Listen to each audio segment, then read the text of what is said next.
Мен донор бойлы адлы акция Бутун Дүния донор күніне бағышланған. Бір авто демамында Бутун Украина бойынша донорлар бедава 450 грамм қан бережек.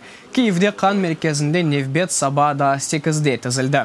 Адамлар мұқтач олмағанларға ярдым етмек ичун келе Донбастаки женг себебінден қанға ихтияж пек артты. Статистикаға көре бір донор 3 адамның өмірін құртара. Мен да шерефлі донорлар сырасында дегілім, да бір қач сайфе керек. Бірінші кере достарым рижа етті. Қан тапшырмақ керек еді. Соңыра Украинадаки вазиет ағыр олғаныны да көрдім. Бүгін бұл енді 8-ші кере. Я второй раз сейчас прихожу. Мен енді екінші кере келем.